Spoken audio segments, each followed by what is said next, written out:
right, this is Coach Hatcher, host of Sports Inside and Out. We got a special edition of the Wally Wonder Sports Inside and Out show.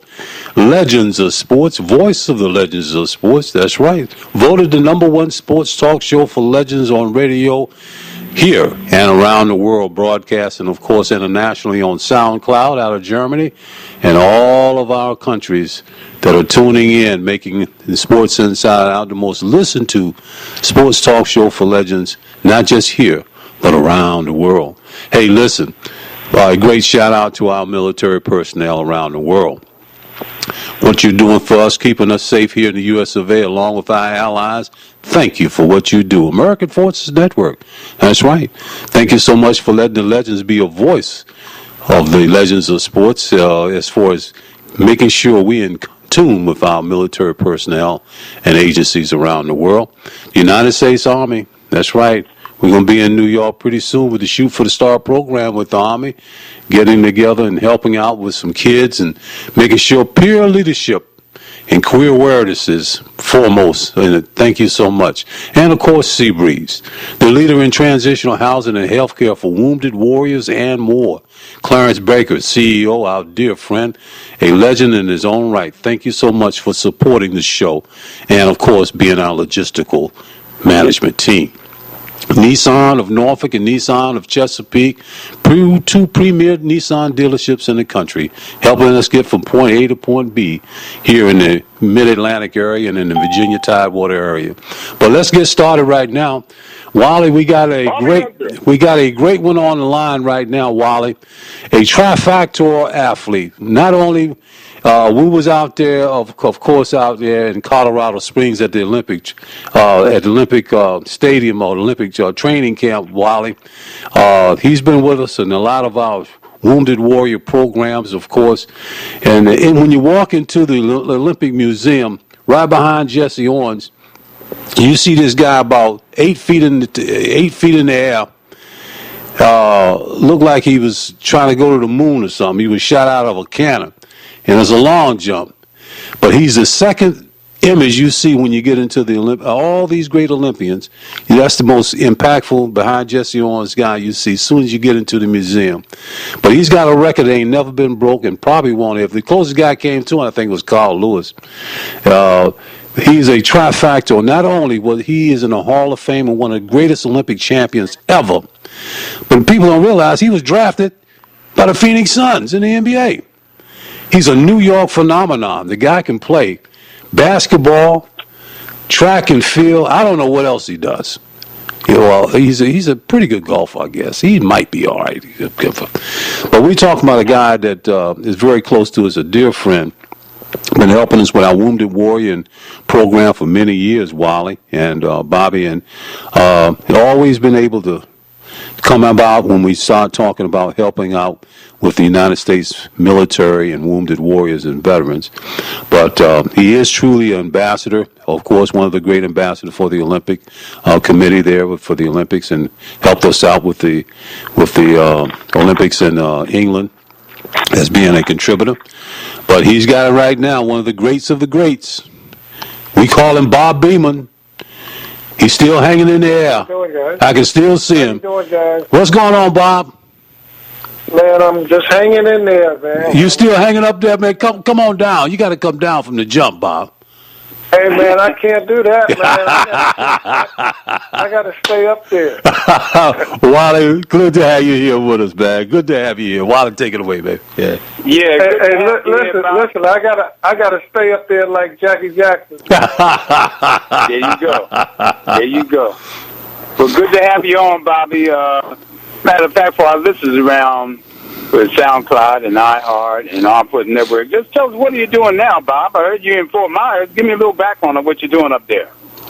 Well, actually, the most interesting thing happened a couple of years ago. I was the associate athletic director at Chicago State University for a couple of years, and so I said that I was going to do 2 years at Chicago State, and then I would retire. So one Friday, it was right after my 2 years, I said, I'm hanging it up. I'm retiring. That Saturday morning, I got a call from an old friend who his wife called me and said to me, Bob, would you like to come down to Fort Myers and be the CEO of the Olympic Museum, the World Olympic Museum? And I said, well, I'm retired, but you know what? As we speak right now, I'm going to come out of retirement. So in a matter of 24 hours, I was in retirement and then came out of retirement. And so they found me, everybody found me down in Fort Myers as Chief Executive Officer of the Art of Olympians organization. The first person who created this was Al Order, and a very good friend of mine and my teammate in 1968. So I'm now retired, and I'm one of the ambassadors to Adidas, and I'm doing some promotions myself with me and Muhammad Ali with the International Olympic Committee. So, I stay busy. I certainly would like to be so busy that I'm busy 7 days a week. So I'm shooting for 7 days. I'm probably busy now 4 days a week, but I got to get 2 or 3 more days more. All right, Bobby, that sounds good. Yeah. Well, the Olympics are coming up in Brazil this summer. What is your involvement with that, Bob? Excuse me? Your involvement with the Summer Olympics in Brazil this summer. Do you have any involvement in that? As of yet, they haven't called me, but usually somewhere around, I guess around May or so, it'll beef up the interest around the world of the Olympics is here. And so I haven't missed the Olympics yet, so hopefully I will be in Rio, which I think is probably one of the most fun places to be, and particularly to have the Olympics there. It's just unbelievable. Yeah, my son tells me a lot about that. He Brazil won several championships basketball over there. For our listeners, a lot of people may not realize the events that occurred during the Olympics when you competed in them in those years. Could you give us a little background on how it was during that time in competing in the Olympics in that year? Well, the climate or the temperament of the people in the area where we were going to participate, in some cases was extremely hostile.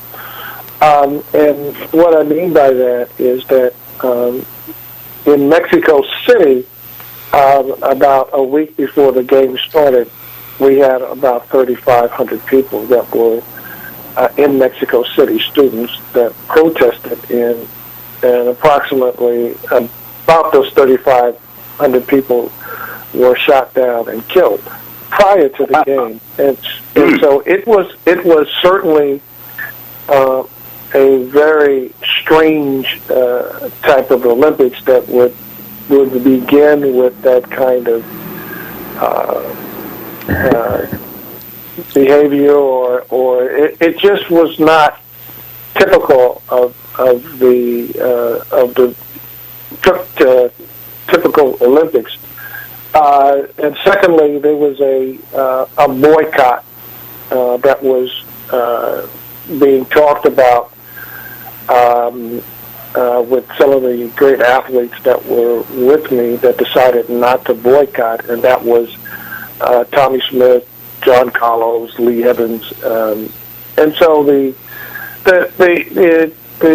temperament, it was a very tense situation that was actually going on.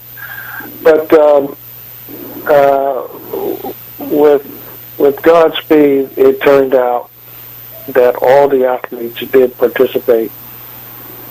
I tell you who did not participate, who was chosen to be on the basketball team, was Kareem Abdul-Jabbar. He decided to go ahead on and play, and I think he was playing with the Milwaukee Bucks, if I'm not mistaken. So it was a very interesting experience for me, and and I have to give the athletes just a lot of props, man, because you're playing through that type of temperament and environment that can be dangerous. We felt that I feel that the athletes did extraordinarily well. We broke just about every Olympic record the American athletes did. We won so many gold medals, and it is considered to be probably the greatest track and field team ever to be assembled. Yes. Yeah.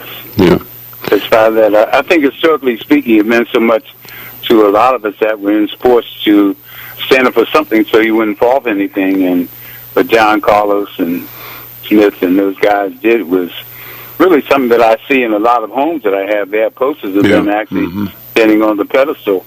And, I mean, it just made me feel good to have people stand up for something that is so important. Chet Walker and I, we were on the show earlier today in an interview. We talked about when Martin Luther King was assassinated, we had to play a game. And I told Chet that's one of the most regrettable things of decisions I made, that I just didn't want to play, but I played. And Chet said the same thing. We voted against it, but the powers to be had us play that game. So when you guys participated in the Olympics during that year, we were very proud of you. We must say that you really represented not only for the African American, but for people about equality. I think it was very important in our society. It made a difference in American history, and I had to commend you on that, Bobby. Really appreciate that. Yeah, Bobby? Is Bob? You guys are pretty serious. You guys are pretty serious here. I just want to know: Can Ralph Boston and John Carlos really play golf? Somebody's been feeding me a whole lot of you know what. I don't think both of them. I've never seen them play, and we've been in. So I think that they're more likely to sit and critique other athletes' games. So. But I want to go back for a second. I want to go back to a second for just to give you just a little bit more on the temperament. I was attending at the time the University of Texas at El Paso. They had just won the National Basketball Championship. Bobby Joe Hill, Willie Walsley, Neville Shedd, David Lattin, just to name a few. And Scoops.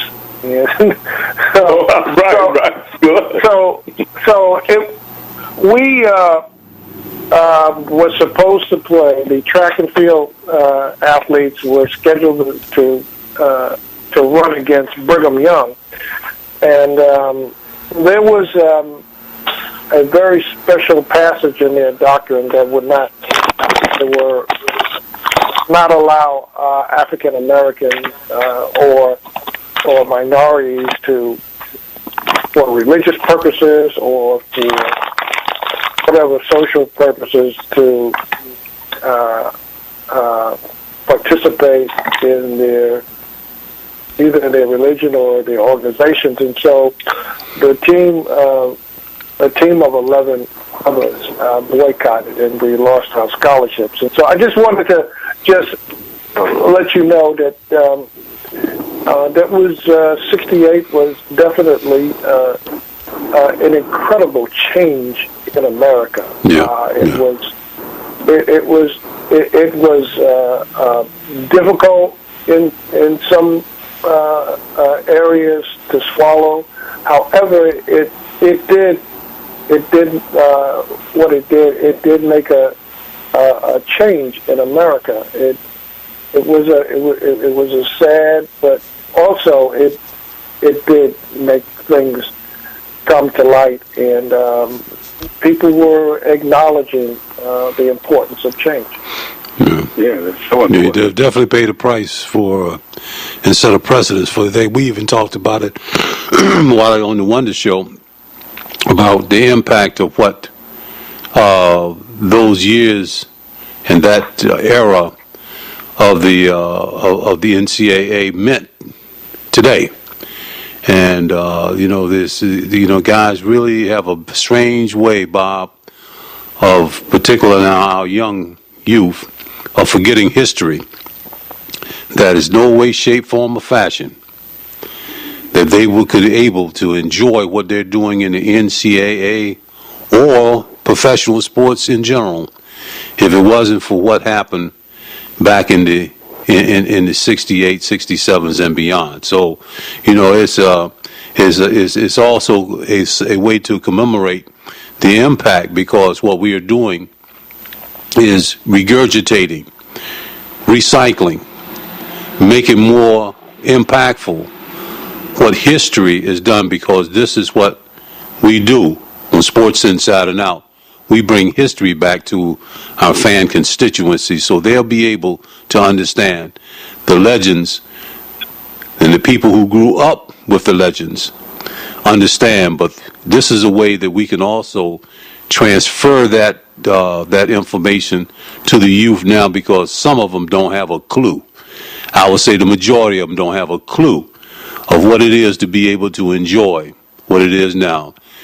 What they went through and what y'all went through, man, when you look at the Kentucky today and Kentucky back then, they would be totally out of element of understanding what happened for them to be able to do and play in Kentucky today. So it's very interesting, guys. It's very interesting. Yeah. Mm-hmm. Yeah, in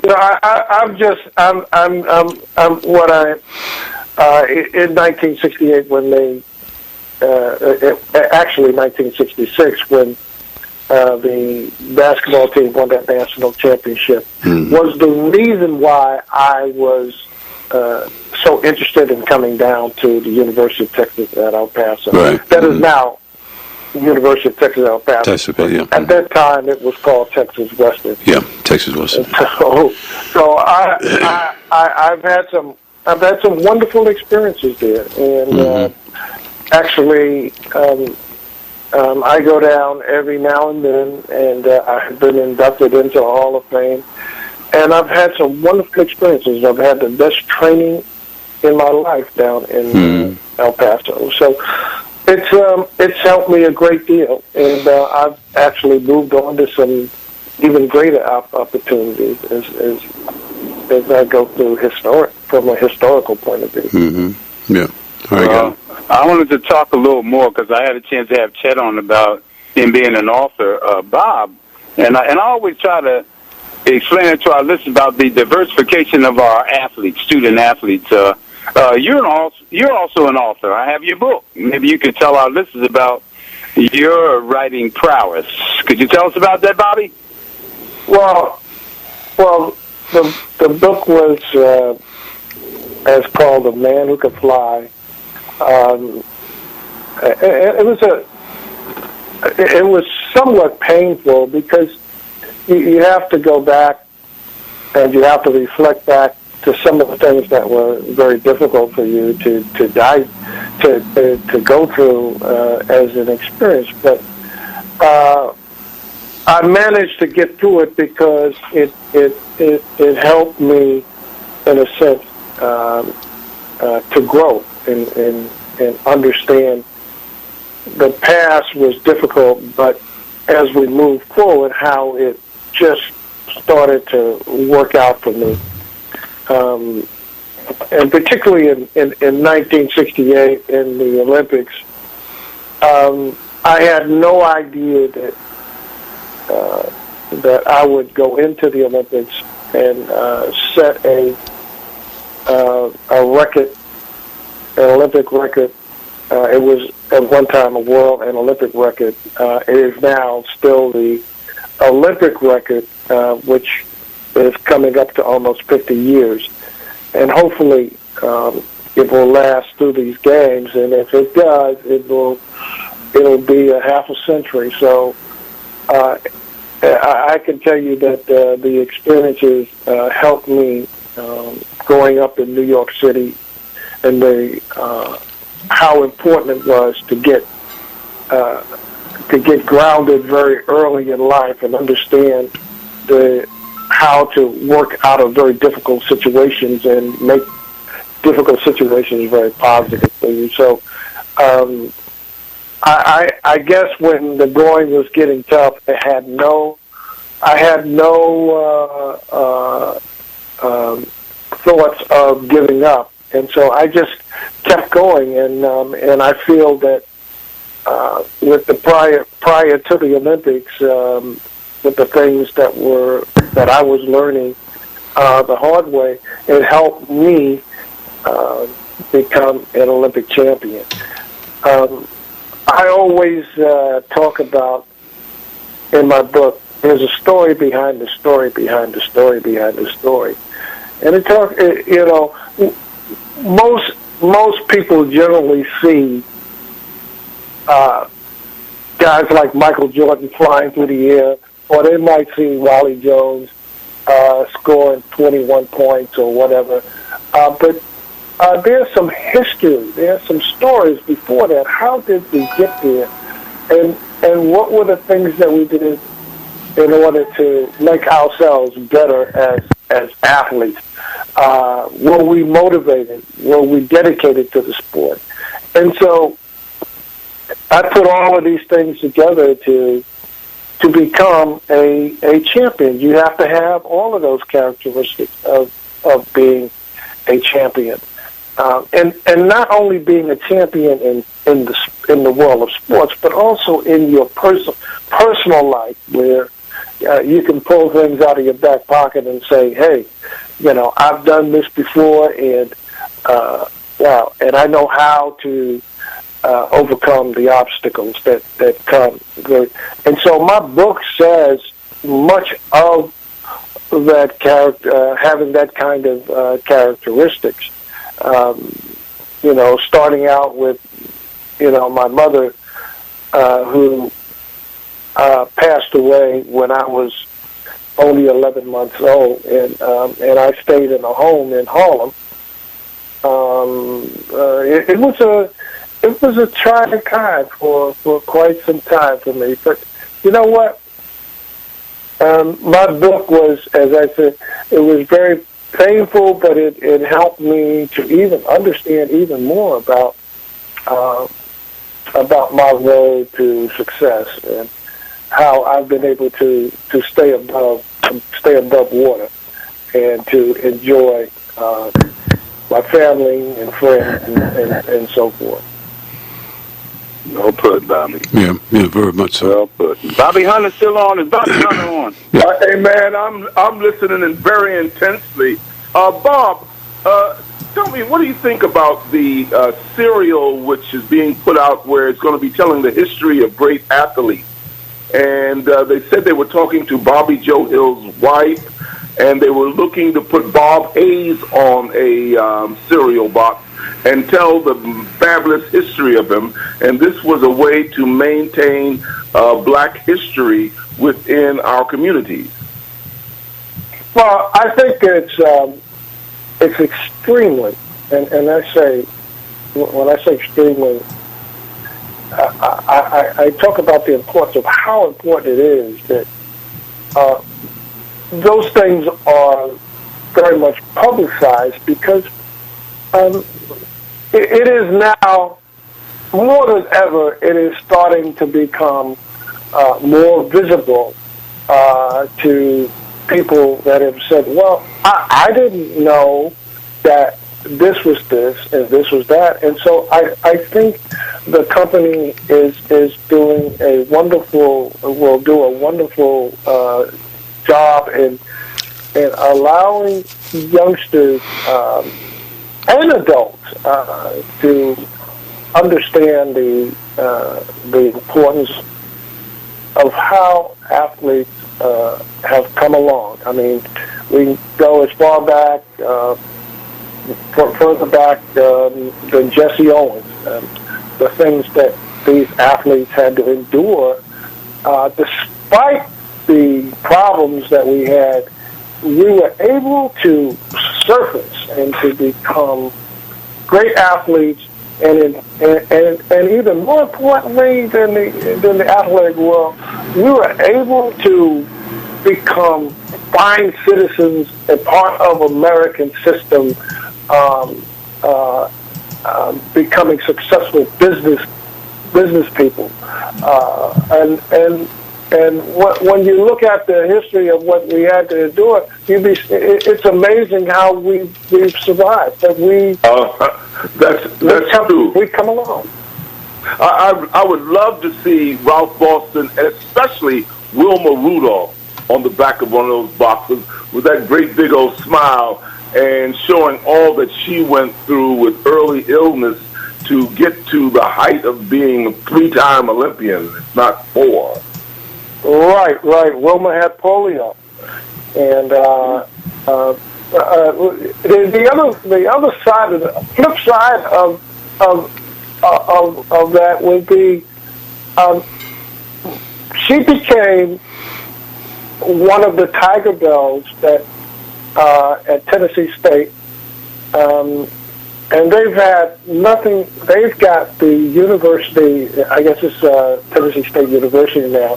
They have been the most successful university that have brought together some of the greatest female athletes of all times. They've got the most medals. Just about every athlete, female athlete that attended Tennessee State at the time, were all winners just about of getting gold medals at different Olympic games. And I was so very proud to be a part of that. And then secondly, if you really look at it, they are the first to gather up all of the athletes and be able to participate without having any support from the NCAA. Because at that time, there was no scholarships for women in the NCAA. It is amazing. It's an amazing story. It's a great story. It's a great story. As I say, there's a story behind the story behind the story behind the story. Yeah. Well put, Bob. Yeah. Well put. Well, you know, it's always good, Bob. You know, we're really thankful for you to be able to come in and be a part of the commitment to the contributing team for track and field. I passed that information along to Dan Davis and, of course, Don Jackson there in Chicago, and Bobby and Wally. They were totally delighted for us to be able to have that content, because this adds another component to what they foresee Sports Insider now being. So I really appreciate you coming and being available, Bob, for the contributing to track and field on the Sports Inside and Out show for the upcoming Stellar Entertainment Awards Network. You probably will be talking with Dan Davis. He said he would love to be able to holler at you. He's the vice president or president of marketing advertisement for Central City Productions in Chicago, and oh, beautiful. So he's very much aware. Even when you were there at Chicago State, he knew about it. You know, guys knew pretty much what you were doing there in Chicago. So I think it'll be an excellent situation, and we look forward to taking the journey on down to another level, guys, and we really appreciate you bringing in. Of course, so comes Bob. Well, so comes the litness of other things. And just before we leave, Bob, could you give our audience and our listening audience a little cadre of the upcoming personalities that will be able to be coming on with you, that you might be bringing on the interview circuit with you on Sports Inside and Out? We went on through a few when you were in Ohio. We talked about some heavy hitters and with Ralph and the guys, but just give a little litness of some people that would be coming up on the show through you. Well, I think the guys and gals that I think will, some of the athletes will, some of the women, females will be part of the Tennessee State athletes, along with Ralph Boston, who was there with Wilma Rudolph at Tennessee State. Then we have some great ones that were way before them in 1948, Herb Douglas and some of his other athletes, and some other athletes that will be on there. I will try to have John Carlos and Tommy Smith on there also, which will bring it into another exciting level of awareness, world awareness. Mm-hmm. So those are just a few. As a matter of fact, Herb Douglas is the oldest African-American male to win a medal in the games. Mm-hmm. He is now 94 years old. Wow. Mm-hmm. And let me tell you, I want to be just like him at 94. If I could make it to 94, he is brilliant and exciting to hear. Historically, he has some stories that will be unbelievable, and particularly with his relationship with Jesse Owens. Mm-hmm. And I think I've been extraordinarily blessed to have had some private time with Jesse Owens, and I certainly would like to give you that story too. Right. He truly touched me, and he was certainly my inspiration, as well as Herb Douglas, who was in the Olympics in 1948. So there's going to be some historical data that I think that you will thoroughly enjoy, and the listeners out there, you'll just go bananas over the information that will come out.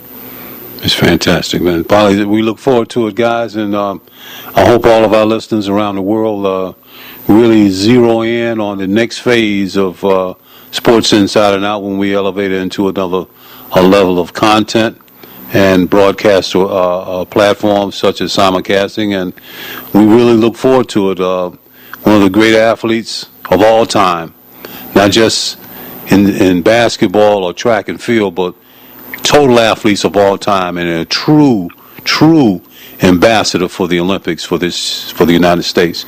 We're talking about the great Bob Beamon. Thank you so much for being a part of this show and listening to the special edition of the Wildly Wonder, and joined by Harlem Globetrotter legend and Hall of Famer Bobby Zorro Hunter.